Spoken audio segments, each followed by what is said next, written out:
Hello, everyone, and welcome to another issue, if you will, another podcast of Macro Matters, where we talk about the macro that matters for our CFA Society of Chicago members and their friends. Typically, I'm joined by my colleague, Tony Zhang. This week, though, I have a special guest. I got a longtime friend of mine. Haven't been on the program before. You've been on my other pod, Fred. But I have the senior macro strategist from State Street, Fred Goodwin, aka Mr. Risk, who's joining me today. Fred, it's always great to see you. Always love to talk markets with you because you always have unique insight. So, welcome to our Macro Matters podcast. Thank you very much. I'm glad you butted me up that way because I feel like I learn as much from you as you might learn from me. I don't know about that, but I think what's confident. I'm confident that our members are going to learn quite a bit today for sure, because we're going into right now a pretty interesting time, right? Macro doesn't always matter. Macro always matters, but it's not always like the most first and foremost in everyone's mind.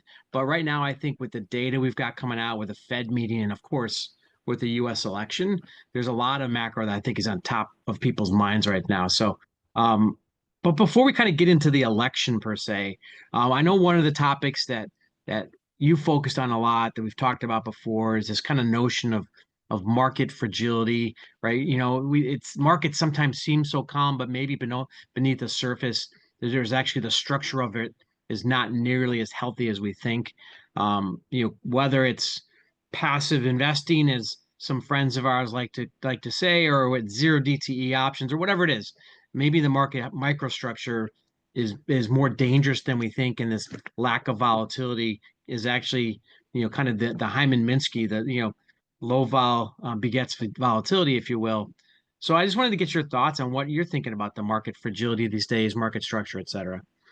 Yeah, thank you. I'll start with that. I don't know if I had an original take. I think Bank of America had looked at this metric as well. And what I did is to take a look at the 1 year rolling kurtosis is one of those fancy Greek numbers, and Yeah, to look at it, from 1929, when the S&P sort of began data that you could get, and look at it through time.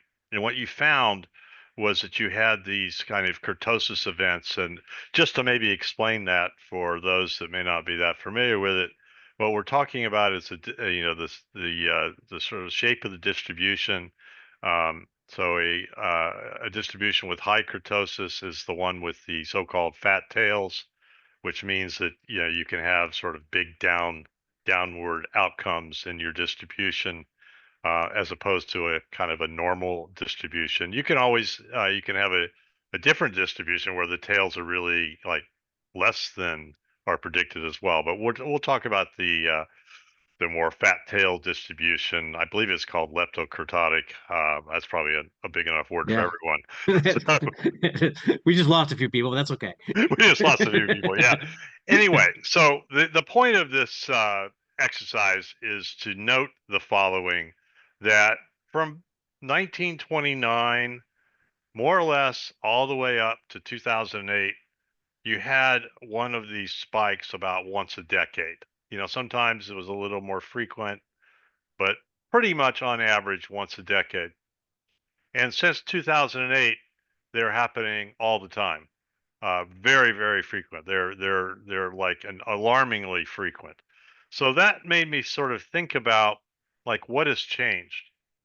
And the one thing that changed with 2008, of course, is that we switched to some alternative monetary policy tools. We were no Yeah, longer just using the Fed funds rate, and we were adjusting rates based off the economy, because the central bank worked out that they needed rates lower than zero or a substitute, which would have been their QE program. And of course, we all know how they've taken, where they've taken the Soma portfolio. It's really grown over the years. Of course, we're now in some sort of modest QT.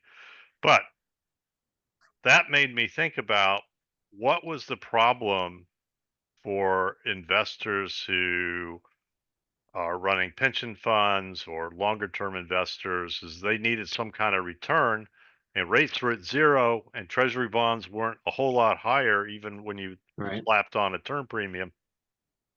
And so what I think you ended up seeing is a lot more optionality uh, infused into asset market choices. So you can think about like a put selling strategy. You can think about a call overwrite strategy. And then you can even pull in to this idea what CTAs do, because effectively they act like a position that's short gamma. They when the market goes up, they buy a whole lot. When it goes down, they sell a whole lot. Yep. And you can No, I would even add in there, like if you look at any multi-strategy hedge funds, almost all of them are effectively selling puts, right? They're taking risk premium out of the market and they've got some of directional long beta type of bias typically, other than macro strategies. It seems like credit arbitrage, merger arbitrage, equity long short, all of them seem to have some sort of effectively implicit or explicit put selling strategies. Yeah, and that's not to even mention some more basic stuff, which would be a fund that was designed to sell, say, volatility risk premia or something like Right. that. And so the question that you have in your mind when you think about how the structure of the market has transitioned post the GFC, and at the same time note that you've had these kind of fat tail distributions pop up a lot more often, has the Fed actually exchanged some near-term sort of stability for some longer-term fragility? So that's the whole point that I'm trying to raise. And my conclusion is that they probably have. And I'll just add one last point, which is that um, and kind of link it into Michael Green's sort of theory on passive investing and how it's swamped active investing, and that's all part of basically a momentum strategy, which everywhere has become dominant. People look at price momentum, flow momentum. You look at passive investing through that lens as well, and that's also effectively a short gamma strategy as well. So that's the alarm that I'm raising there, Rich. No, and then I think it's a fair point, and I think that's one where I think I look at it and say, okay, I look at today, for instance. Here we are, October 30th, that we're recording this, and in the news, Eli Lilly misses earnings, and it's down 13% or something. And I think a lot of people that maybe look at other sectors like, well, why does that matter, right? Well, I mean, this is what's been one of the most popular momentum stocks for the better part of the last couple of years, and to me, when you start to see the cracks in the foundation on these different parts of the momentum, like when could it all unravel? And so I'm always looking to kind of find when those pieces of the puzzle get you can put them together and start to see something that's kind of bigger. Because like I agree with you, I think they're definitely I think the distribution is much narrower around the mean, and there are fatter tails for sure. And I think that's what we're seeing, right? And so that's why one of the things I was going to ask you is like, is that one of the other characteristics we see is that in the past, perhaps we had a little bit more, we had maybe fewer leptokurtotic moves, maybe fewer fat tails because there was more uncertainty distribution around the mean. Now we're getting a lot more narrowness around that, fewer and fewer days where we have bigger moves.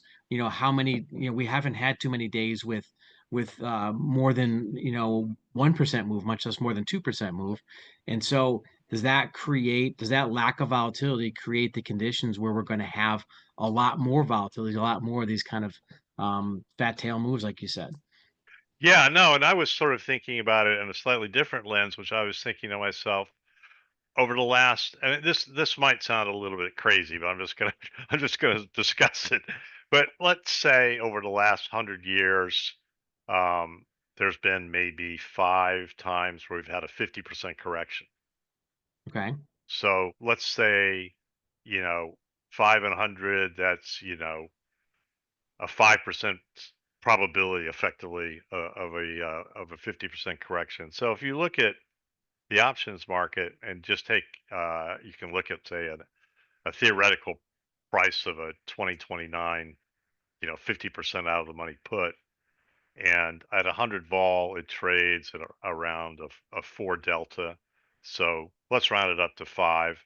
That means a one touch would trade about a 10% delta. I don't know. I'm not calling for, a 50% crash. That would be insane. Yeah, But uh, I'm just wondering if you have this distribution, which is more vulnerable to fat tails, where liquidity becomes a problem for everyone wanting to do the same thing at once. Could you have something that like that? And is the market properly assessing the risk of that? I would say no. Um, right. and what I think there is also a bifurcation of sorts between a point you're kind of brought up there, Rich, which is that you turn on the screen and a lot of days the moves are like less than 0.5%, and there's lots of sort of buying and selling, maybe based off of optionality and gamma that kind of keeps it there by those that are long optionality against those are short, so it doesn't really move. You have these very restrained sort of gains. So, it just kind of goes up a little bit every day. But what you don't have a real sense of is how would the market act if you got down, 5%? And then Right. where would that liquidity be? And I would suggest, I'm sure you would agree, that if you were down 5%, the liquidity picture would seem a lot different than it is, Exactly. right now. For sure, and I think you're absolutely. I think you hit on something that's interesting. Like it's not that you have to predict or call for that sort of move.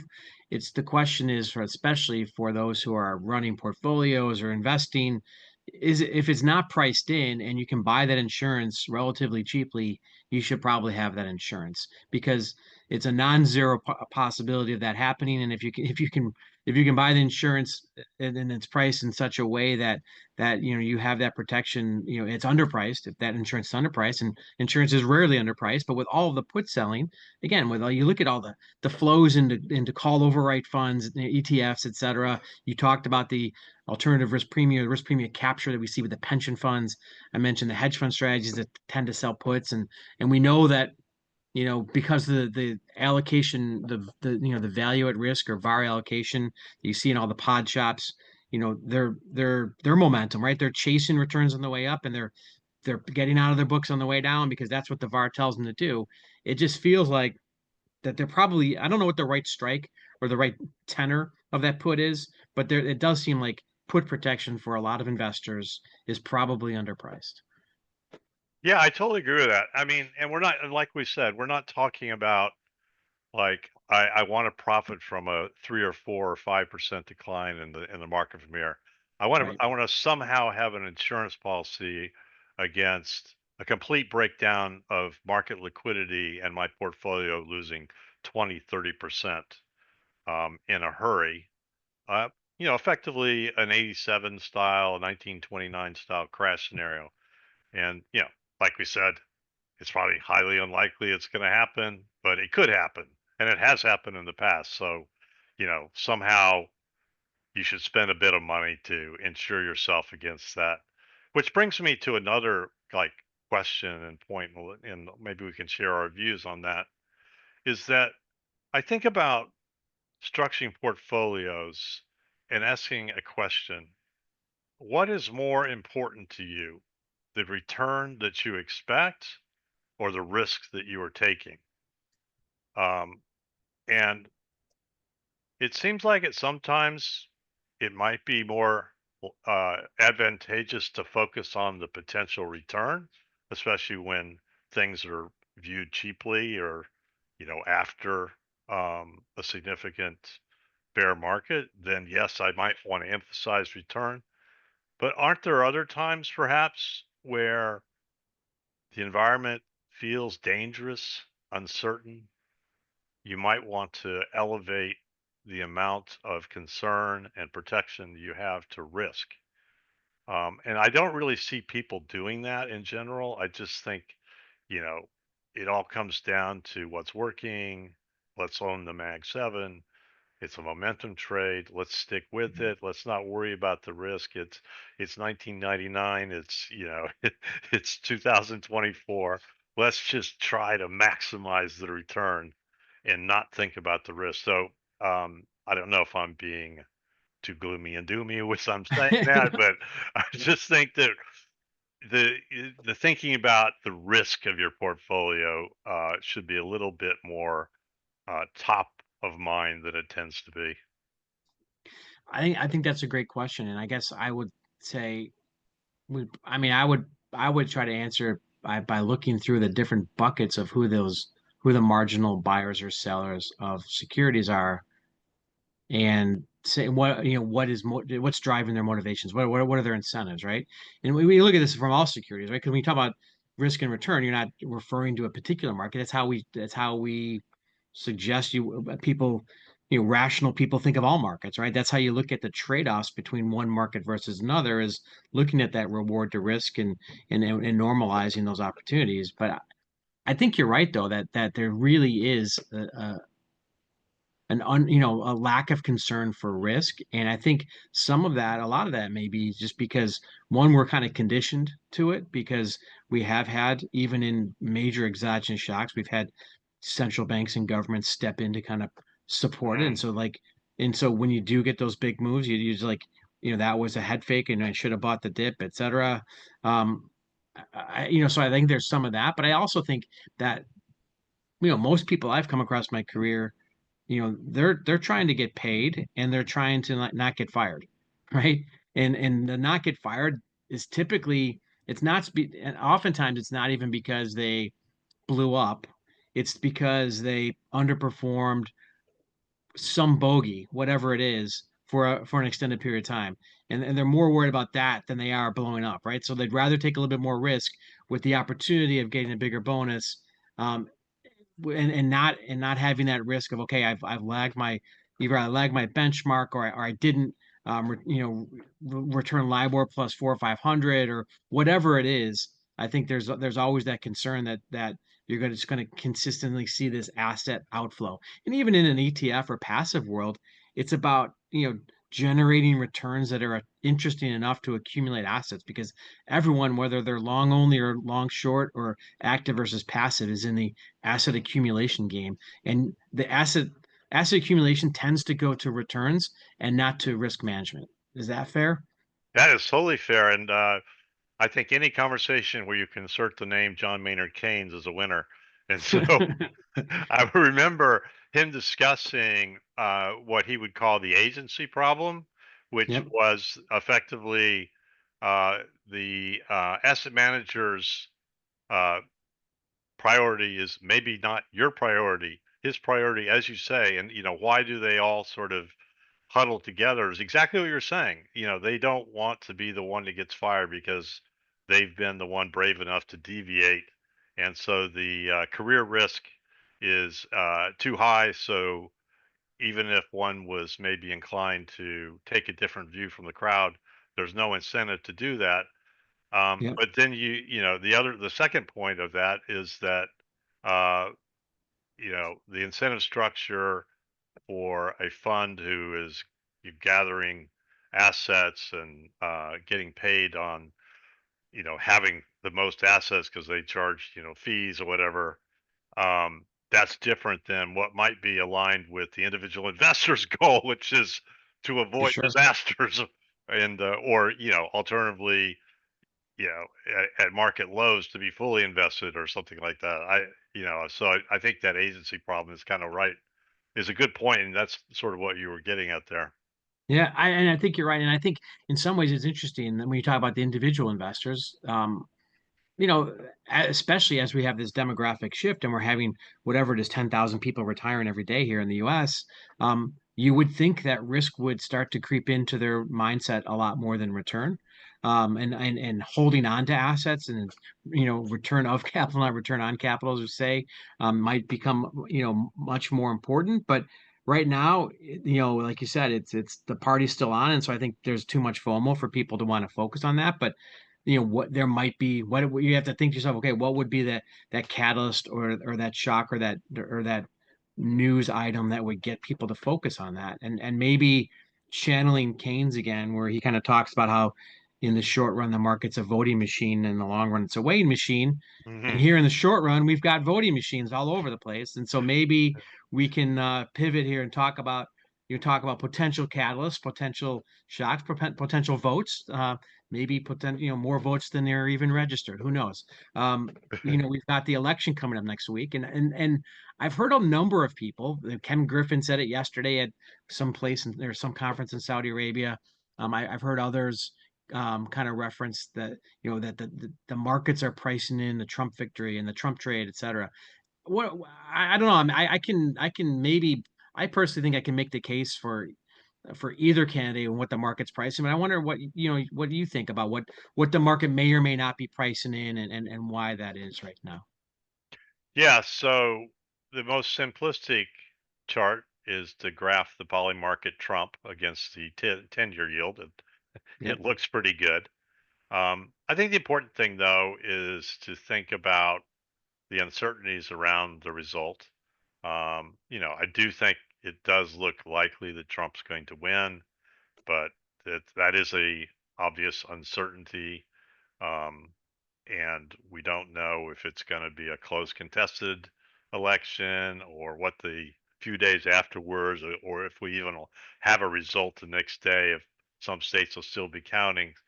But another thing I think it's worth thinking about is how different markets are thinking about a Trump sort of win this time around. So if you remember back in 2016, when Trump had the debate with Hillary, and people noticed that when Hillary was thought to have won, the equity market immediately rallied. They inferred from that, Justin Wolfers most famously, that if Trump won, the equity market would lose like 15 or 20%. Didn't happen. It sold off initially on election night as Trump surprised everyone, trailing by 7 points or whatever in the polls. Yeah. And then, secured a victory, and it was off to the races. Bond yields went up as well. What I think the danger is this time is to extrapolate from that, because things are in a much different position. Back then, um, there wasn't, it wasn't like equities were on their highs. It wasn't like that positioning was nearly as, extended as it is now, or sentiment. Say you look at the AII, or you look at investors intelligence, it's much different place now. Um, so I don't necessarily buy into the idea that if Trump wins, then you just keep on buying and Santa is going to deliver his usual rally. Although it's a hard one to bet against, hard one to It, bet it is. against, especially in Q4 years. seasons, we're going back to like people wanting to get a big bonus. Q4 seasons are Yeah, tough. yeah, no, absolutely, they're very tough, and I've noticed it particularly tough if the year to date into Q3 is up 20%, which it was. And there are only two examples where it didn't work out. That was 1929, 1987, Oh, obviously, but coincidentally. But no, I'm no, it's not calling interesting. for So that. but when you talk about and I've seen that same trade you're talking about the poly market versus 10-year yields, and it's a good fit. And you and I both love our overlay charts, and I think, but yeah, I think we always want to try to explain what might be going on. I mean, I think to me, correct me if I'm wrong. When I look into the 10-year yield move, it's kind of maybe 60% inflation expectations, 40% term premium, something like that. I don't know. I could be off by that, but so what I can certainly see if a market that thinks that Trump is all about tariffs, and it is kind of hard to pin down, frankly, either candidate on what really will be the economic policy. But tariffs, I think, have definitely been associated with Trump, and can certainly see that as inflationary. So I get the inflation expectations argument. The term premium, though, I think to me is really more about fiscal spending, and honestly, Harris is spending more, even if Trump is technically worse for the deficit because of tax cuts. So I don't know about the term premium, as if it's as clear to me that that's pricing in one versus the other. But any thoughts on what the bond market in particular might be saying about the candidates? I'm so glad you asked that question. I'm going to ask you our this week's poll question that we're running at State Street.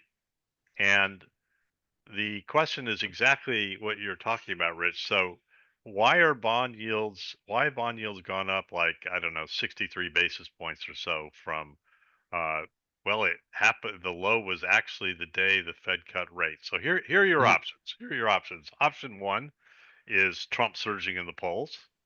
Okay. Option two is stronger data because we had the non-farm payrolls and inflation data, which was stronger.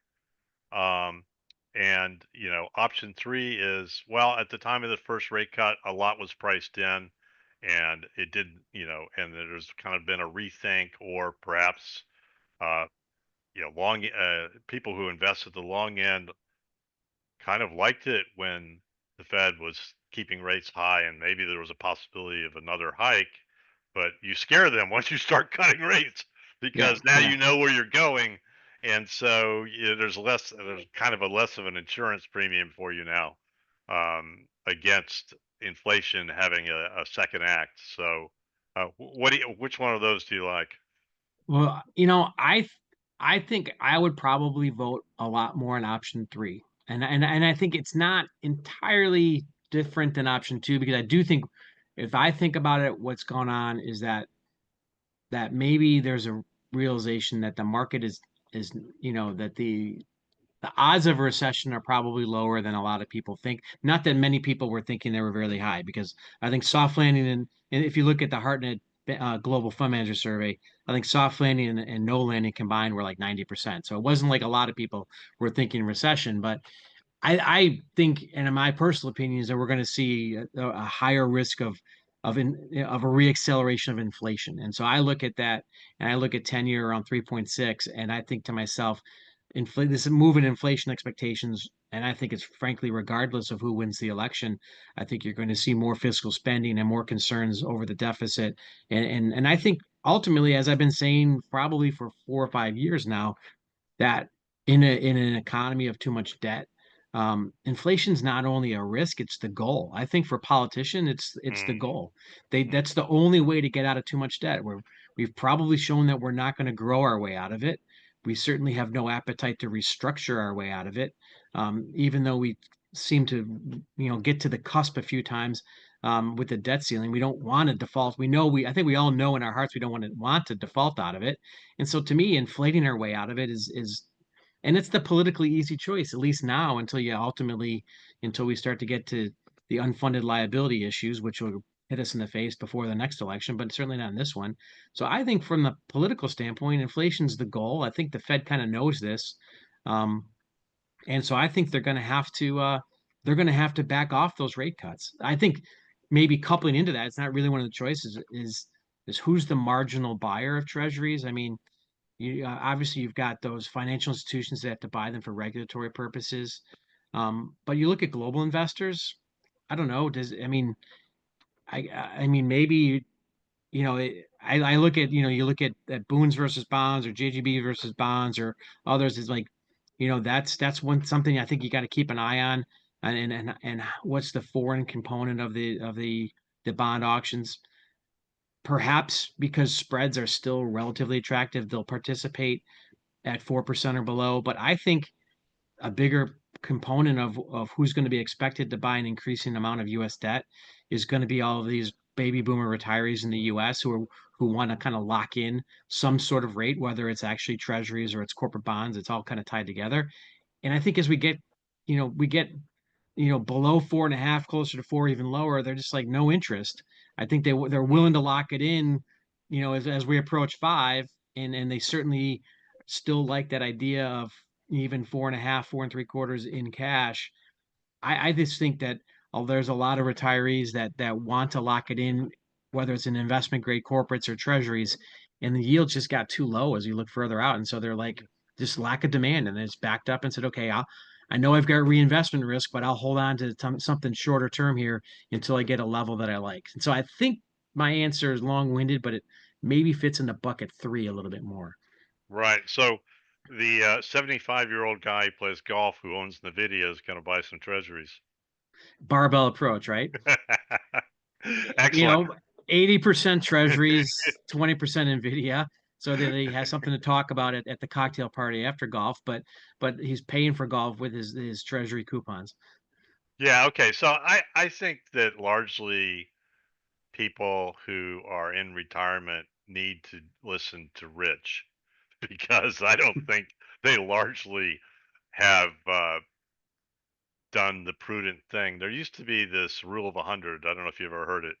Yeah, It's yeah, 100 minus your age, and that gives you your kind of equity allocation. I don't think most American retirees are um, aware or have strayed from the rule of 100. The second thing I would say to you is I think you're onto something absolutely crucial here, which is that if you look at the buyers of treasuries, so the non-economic buyers, who are we talking about? We're talking about banks who will then swap it, but they have to own the treasury. You think about foreign investors, of course, and then the central bank, the Federal Reserve. If you look at the flows from the non-economic buyers, those three, yeah, they're not buying treasuries at all. Since March of 2022, I believe it is, or maybe it's 23. I'm going to say 22. I could be wrong. Um, you look at who has bought the treasuries. You look at the flow of funds report. The little group that was comprising, I want to say, around 10 or 12% of the total holdings has bought 98% of the treasuries, and that would be the household sector, which also includes hedge funds. Um, so households, hedge funds, corporates, real money investors are going to have to step up. Guess what they want? They want a reasonable price to buy treasuries. yeah. You know, Fancy that. Fancy that. they want they're not interested in the non-economic clearing price that Right. the Federal Reserve is interested in. So, maybe this is an argument. I mean, as you were saying, that perhaps we should ask about whether the Fed is going to have to restart QE for another reason, which is effectively they want to run a regime of financial repression where they'll keep kind of yields at a relatively low, you know, price. Who knows? I mean, the Fed has not ever gone in for sort of yield caps like Australia tried that with a disastrous outcome. So maybe they're not going to do that, but it's not out of the realm of possibility that they don't do what they should do and come in and buy the long end. I'm with you, and you know, you could even argue why isn't the Treasury issuing further out? Because I think in some ways you might look at it and say that why are we issuing short and instead of locking those things in at 4% in the 10 year, which might seem to be something appealing at some point, but um, kind of going back to what you're saying about the non-economic buyers, et cetera. Um, does this say anything about the dollar and the strength of the dollar going forward, et cetera? Because I mean that obviously the strength of the dollar or the lack thereof is going to hinge, and is a lot's going to kind of fall out from that. For instance, will international equities finally outperform the U.S. or what will we see in emerging markets, things like that? I think the dollar has a lot of impact on that, and normally, I mean, the dollar has not been challenged really by anybody. You might have argued the euro took some market share, but not really. It's kind of the last 20 years or so. But we've heard talk for a long time about China wanting an SDR-backed currency, and now we're seeing the BRICS, et cetera. And while I don't think it changes anything from a reserve standpoint, maybe from a trade standpoint, we've got another whole cusp of people looking at crypto and DeFi and replacing the dollar standard, the SWIFT system, central control, et cetera. Are we starting to see? Is this something a trend that in some way, shape, or form we're going to see more and more challenges to the dollar, not necessarily as a reserve asset, but maybe as something that people want from a transaction standpoint, et cetera? And could that potentially be something that will serve to weaken the U.S. asset markets writ large? Yeah, that's a good question. I mean, you and I have been around a while, and it seems like the idea that the dollar reserve currency status is on its last legs has been a story that has repeated time and time again. Our entire Uh, careers, I think. Yeah. I think our entire careers, and I don't really think that. Well, obviously, the issue has really popped up since the Ukraine war and the seizure of assets, and other For central sure. banks looking around and saying to themselves, "Hey, hold on a minute. I don't want that to happen to me. Maybe I should buy less treasuries and buy more gold." And now we've seen what's happened to the gold price. So on the margin, that's happened, but I still don't see a very good, convincing argument for anything other than the dollar. As for the dollar's path here, um, of all the assets, that's the one I'm most confused on. Um, the thing that seems to be working the best, and of course, us strategists will change on a dime. So just as soon as we announce what we're watching, it will cease to work. And the one I've been looking at is the 3 month rate versus the 3 month rate 18 months forward, which is the Fed's preferred yield curve recession measure, by the way. Yep. And it has been tracking the dollar really, really, really well. But the other point you bring up is a really good one, is about, well, what about the fact that the dollar has sort of gained as the U.S. share, or the ratio of, say, U.S. equities to the MSCI non-U.S. global equities has only gone one way.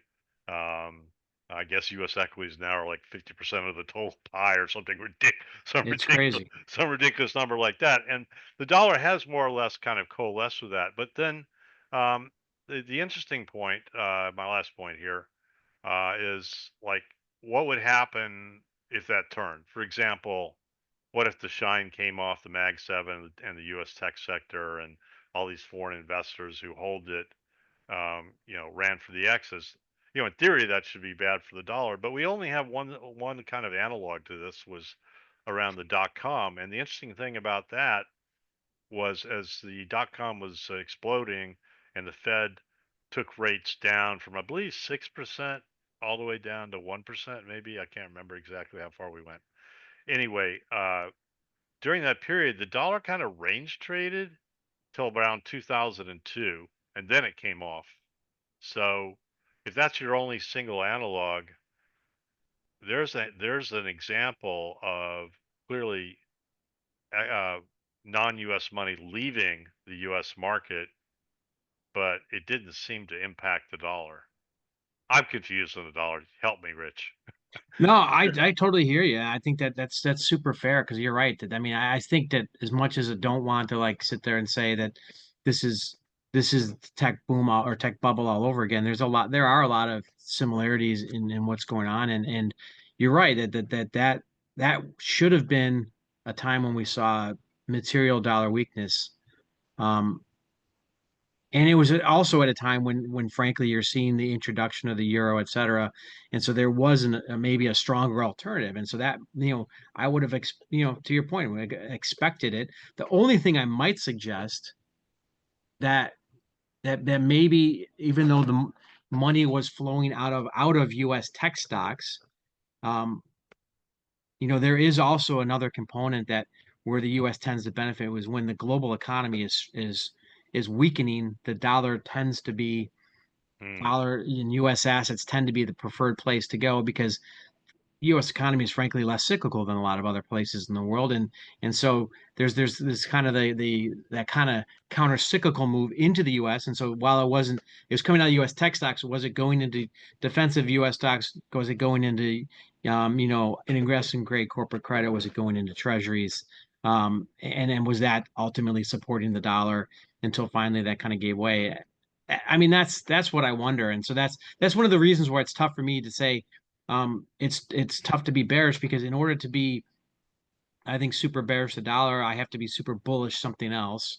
Hmm. And do I want to be super bullish EMFX? Do I want to be super bullish Aussies thing? Very cyclical parts of the currency market, which are highly correlated to those economies, highly correlated to those stock markets, and I guess in order to do that, I have to be pretty fired up about China stimulus, et cetera. And I'm not there yet, I guess. And so No, no, no, absolutely. and What so I was I just don't see what again. It's always like that's the crazy thing about FX. It's a relative value trade. If you want to get Mhm. out of one thing, you got to get into something else. And what is that something else? Yeah, I'll just put a bow on what you were saying as well. Let's just look around the world. I don't have a great deal of faith in the GDP numbers right now. They don't seem to make sense to me. They seem the economy doesn't, by many measures, seem as strong. But let's leave Yeah. that aside for a minute. It's definitely stronger than everywhere else. Um, Yes. let's have a look at Germany. They're in a nightmare over Yeah. there, a complete and utter nightmare. Um, okay, so that's a big economy. Well, who else? Japan. Well, no, things aren't great there either. China, it's they're in a panic mode because things are looking so bad. They've finally pulled the string on on stimulus measures, but many people look at it and think, well, are they really going all in 2008-9 style? Probably not.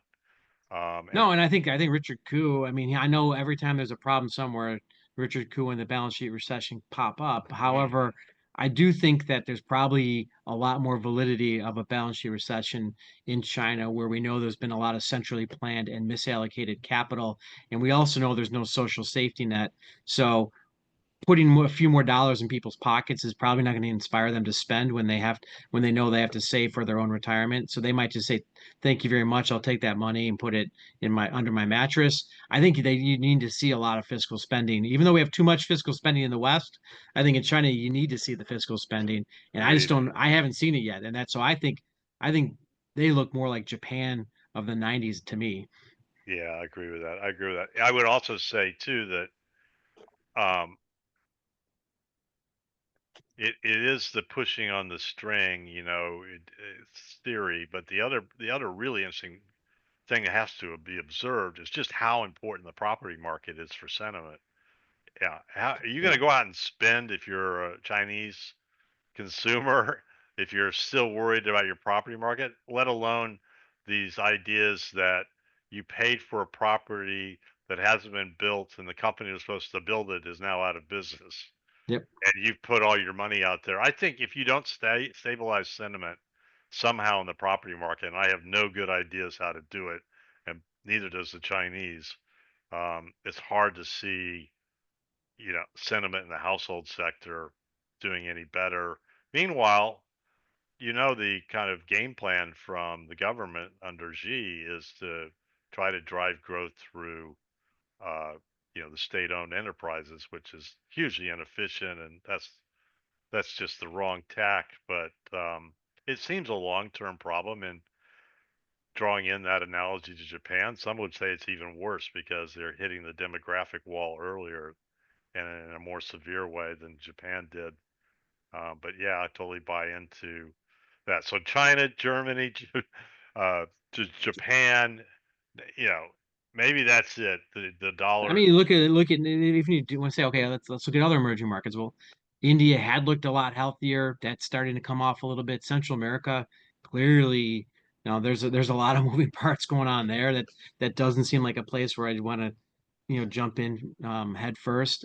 So yeah, I just it's a struggle to say where else do you want to go around the world, and so therefore you're like, okay, well, I guess it's the dollar, I guess it's 4% treasuries, and I guess it's Nvidia at a million times earnings. Excellent. We've solved the Yeah, world I, problems. I mean it's and then you can kind of see where people end up where they are, but that's you're not getting compensated for the risks you're taking by any stretch, and maybe I think the more rational people I talk to are like cash at 4.5% for 200, Alex, and just say I'll wait and see what happens. Absolutely. I would concur. That's not a bad idea. I'm with you there. Um, so maybe you touched on NVIDIA a little bit, and I think you probably have some thoughts on this, but I wonder what you think because I'm maybe not seeing it in the data as much as is in the narrative. Is this whole idea of AI and the productivity gains that we're going to get? We've Hmm. seen the job losses. We've seen the job losses in Silicon Valley. We see the lack of hiring, the slowdown in hiring in financial services because of AI and this presumed gains that at least people are expecting from in productivity. But have we seen it really in the data? Have we seen it really impacting the economy? Is that what's going on here? Well, in AI, the thing I'm just googling it because I forgot got the names of the guys who wrote it, but there was a book called Power and Progress by well, he's got a hard name to pronounce. Should I try? Yeah, why Darren not? Darren Agamoglu and Simon Johnson wrote a book called Power and Progress. Well, Darren was he just won the Nobel Prize, didn't he? Yeah, the two of them won the Nobel Yeah. Prize because they do a lot of stuff together. Anyway, I read his book, and the thing is that he is insisting is that sure, there could be a productivity lift from AI, but don't even think about it for 10 years. So not now. And that and but that doesn't mean you should completely discount what we've seen lately in terms of a pickup in productivity. And for that, I would bring in the way Barry Knapp is thinking about it. So he says during the pandemic, it was kind of this catalyst for a productivity boost. People bought, more kind of computers and stuff they order online. But then, more significantly in consumer services, Starbucks being the poster child of this, they introduced their app. um, and so his kind of view is that productivity is flowing away from the Silicon Valley big tech companies. It's flowing out into the economy. So not just consumer services, but you'll see it in medical technology, even financial services. And his point is the pandemic was kind of this jolt for that to happen, because obviously it was hard to get people to go out and work in the middle of the pandemic. And so using machines to do stuff or apps was really incentivized. And so his view is that the 20s is going to be that kind of decade where we have a broadening out of productivity benefits, and that we could see a persistent wave of productivity. Myself, I'm a little sympathetic to that. I totally agree on the AI point that we're not going to see it for 10 years. But the one thing I've noticed over time is that productivity has been trending down forever.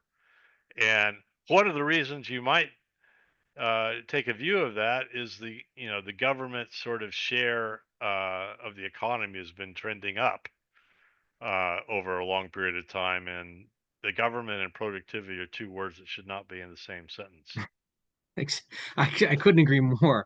And you're absolutely right that's an interesting thing because I remember right after the financial crisis looking into it and there was all this kind of question like why wasn't productivity improving? And I remember speaking to Nancy Lazar about that. And I said, well, have you looked at the financial services component of that productivity? Because if you just look at any firm on Wall Street, they were firing people who would generate any sort of P&L, and they're hiring compliance officers because that's what the government was mandating, which is clearly less productive. While it was required, it was less productive. And sure enough, when she looked into that, productivity within financial service was plummeting, which was holding back everything else. And so you're like, sometimes the answer is right in front of us, I think, and so it's right there.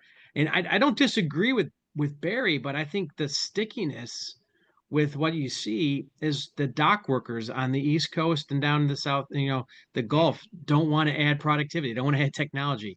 Boeing machinists don't want to add technology. Mm, I'm not so sure we have the robots that can replace the healthcare workers who are taking care of all these people in assisted living or et cetera.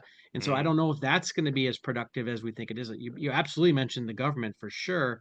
I just see that there's more stickiness as you kind of get further and further away from Silicon Valley that's going to really prevent that at least in the next few years. And I see the hope of that on the come for sure. And there's been the argument, we're going to have as we reshore and nearshore, we'll have more robotics and people will get paid more even though fewer people are getting paid, et cetera, et cetera. I understand that in theory. I understand that even in some of the practice we see, but I think there's a lot of stickiness that we're not going to get to that point as quickly as maybe the market's pricing in. fair enough. No, I think I agree with that And largely. and speaking of what the market's pricing in, something I was just looking at today is like, um, and this kind of goes back to the old Ed Yardeni Blue Angels, where he would draw the lines of current year earnings estimates and year forward and 2 years forward, et cetera, and then plot the overlay the stock market on top of that. And whenever, you could see that visually, that when we were moving along the lines of current year earnings or below, that's a market that's not somewhat pessimistic. And when we started pricing in 2 years forward earnings, that tends to be another asymptote where the market's getting too optimistic. And we've certainly seen that in 2014, 18, 20, 22. And right now, again, the market is pricing in, if you look at it, 2 year forward earnings and not necessarily current earnings. And so, to your point about GDP numbers and maybe not believing them, and I agree with you. I think GDP numbers are probably half of what they say they are right now for whatever reason. I'm not really sure, other than maybe underestimating the fiscal side of it. Um, but even then, if we think GDP is going to continue to slow down a bit, real GDP closer to 1% than 3%, I'd suggest earnings are going to slow down a little bit. Yet we're pricing in some pretty heady earnings growth over the next couple of years, in the double digit range, and low double digit range, and that's what the market is relying on and leaning on. And so, going back to the Santa rally or not, maybe it doesn't matter seasonally in the next month or so, but as we look into 2025, it seems like the market's pricing in some really good outcomes that are less likely to occur than I think the market thinks, which potentially could lead to fatter tail moves. And it's kind of Mhm. trying to tie it all together here. Fred, what do you think of that? Yeah, I think that's absolutely right. We know, of course, earnings generally come down over time, but it does seem like there is more kind of risk to the economy. David Rosenberg had a good quote the other day. I'm just going to steal it. He says, perhaps the BLS should remove the L from their name. Um, That's good. I loved it. And I have a lot of questions about the quality of the data. You look at the response rates in the surveys, um, and even some Fed officials, Jay Powell even mentioned it. Harker from the Philadelphia Fed talked about it about 18 months ago. He said, we're really looking more at some of our beige book survey data because we have our own questions about how around the quality of the data. And I do think that if you look at the survey data versus like the reported numbers, the GDP, the unemployment, the payroll numbers, retail sales, you get a very different picture. Retail sales is really interesting. If you take retail sales and deflate it with some inflation number, you get sort of one sort of outcome for the consumer. But then if you take the real PCE number, it looks quite a bit different. So I'm really confused by Yeah. that myself. But yeah, to your question, we've got pretty lofty valuations. We got pretty extreme, sort of not extreme, but pretty optimistic view about forward earnings. We've got some pretty aggressive positioning in surveys and in CFTC data. So I'm not particularly keen to load up on equities at this point. And as we kind of talk through all this, start to kind of get the kind of idea coalesces that U.S. equity markets look fully valued, and maybe not, the best place to be. The 10-year treasury looks like it may be fully valued and may not be the best place to be. The dollar looks like it may be fully valued and may not be the best place to be. But as we look around, it's hard to make the case that there's anywhere that's better. And maybe that's where a lot of investors are coming to that same conclusion right now and saying this may not be the best, but it's the best that I can find right now because, you know, again, there's none of the other ones have an interesting enough catalyst or interesting enough data to me want to get involved. And so I'm going to just keep trying to ride these returns, trying to accumulate assets because that's how I'm going to get a bonus and not get fired. And so that's ultimately where we are right now. Are we back to the Tina rule of investing right now? There's no alternative. And so own whatever US asset is in the is in the wheelhouse of what you're allowed to invest in or in your mandate or your investor policy statement. And that's all that we're seeing right now. And so it comes down to you do that, you take the stairs up, and you're just waiting for at some point to take the elevator down for that leptokurtotic event. Yeah, possibly. I mean, I think you make a good point that by default, owning equities, I mean, you can talk yourself into it's a decent inflation hedge. So if you think the inflation risk is like significantly higher than it was um, pre-pandemic, then perhaps you lean that way. You sure don't want bonds. Look how poor they've performed over the last couple of years. For sure. Um, maybe you want gold. I saw a fun chart the other day. Someone showed GLD and TLT, and back a couple of years ago, they were both at exactly the same price in the ETF. One is up 82% and one is down 32%. I'm sure you can Wow. work out which one those which is which there. So, maybe there's some kind of appeal. I mean, gold's kind of an interesting asset if you ask me, because if you look at how gold performs when the S&P has really bad months, it really holds in there and sometimes gains. Um, the correlation isn't so good on sort of average months or, when the S&P is doing particularly well, but it's on those tail events. You could really talk yourself into owning gold as a tail risk. Now, would I buy gold here? It seems a bit pricey to me. I'm not sure I would pile into gold here, but trend is your friend. We talked a lot about momentum investing. I can see why gold is finding few sellers these days anyway. Yeah, it is pretty kind of it is hard to want to sell your gold if you own it. If you don't own it, it's kind of hard to want to buy it up here. But I think you're right, and you're onto something that is definitely a place where you can make the argument. And when we talk about inflation, I mean, I think there's that arg what is that the 100 years ago, 10 gold bars could buy you the average house in the U.S. and 100 years later, 10 gold bars can still buy you the average house in the U.S. But Wow.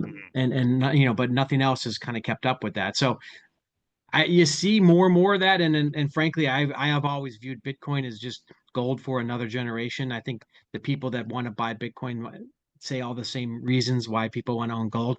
It's always surprising to me that they don't like each other. Whether or not you agree with it or not, you can make the case for and against either one of them. But I think that if you look at that they've been kind of gold's definitely outperformed of late, but Bitcoin's starting to catch up, and I think it's a lot of that same sort of argument. For that. And Hmm. so, I definitely see that. I did I looked at this last week where you talk about, how I want to, I didn't necessarily look at gold, but I looked at it like, okay, let's just say I'm a 65-year-old boomer and I've got my money in the 3-month money market earning 4.56% where it was when I looked at it. Where do I move my money? Do I move it to the 10-year at 4%? Yeah, that doesn't look that attractive. I know I've got some reinvestment risk, but maybe I'll just take my chances for now that maybe there's too many cuts priced in. So I'll hold out on there. That's not that attractive to go and lock it in for 10 years. How about investment grade bonds? That was around 5.73. That seemed a little bit more attractive perhaps, to look at that. I looked at the earnings yield on the S&P. That was like 4.04%, right? So like, wow, I have to take a lot more risk to earn less in terms of yield. That doesn't seem appealing to me at all. Hmm. And then I think the last thing I looked at was, the rental yield. The rental yield on properties, on average across the country was something around 6% and change. Hmm. Which also seemed like, well, there's an inflation hedge there. And I mean, obviously there's a lot of execution risk on that, et cetera. And it wasn't the same depending on where you looked, because LA was not nearly as attractive as Chicago from that standpoint, et cetera. But, it's not easy. But I think, it's one of those where, cash for now, even with the reinvestment risk, cash as dry powder, with the possibility of, um, you know, some sort of leptokurtotic event to bring it back to where we started, does still seem like a pretty viable option for a lot of people, because you're not really getting lured in to go anywhere else with that money right now. Am I talking to Warren Buffett? I try to stay away from Warren Buffett as much as I can, but I come back to him like I can't not think that way. Yeah, absolutely. Oh man, this has been such a fun conversation, Rich. I really appreciate it. It was all good. It was too long for us to catch up, so let's do it again soon. But Fred Goodwin, uh, the macro strategist at State Street, and Mr. Risk, as he's known colloquially, thank you so much for joining me to talk through the markets today. You're welcome.